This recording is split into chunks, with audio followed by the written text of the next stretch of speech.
से बाबद से समाधान हो सारे से कथा तुरंत जिते शुणिले से भी मानवर विधायक भी मो पाखे थे से श्री बाबू सिंह आम कथबार्ता तुरंत से बाबद में कथबार्ता है तार समाधान हो सारे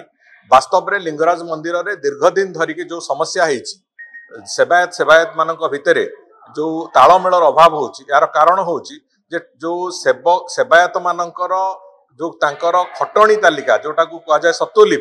सत्वलिपि नथिबा कारण आमे निष्पत्ति नहीं से अनुजाई एक कमिटी तैयारी दुई जणिया कमिटी जस्टिस डीपी चौधरी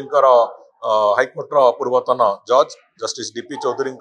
नेतृत्व रे एवं प्रोफेसर पीके मिश्र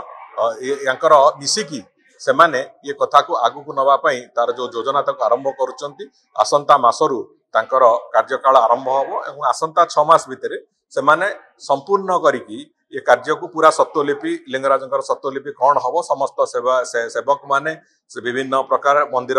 संस्कृति सहित जड़ित लोक मैंने समस्त आलोचना करी से सत्वलिपि को आम आसंता 6 मास भितर स्थिरीकृत कर।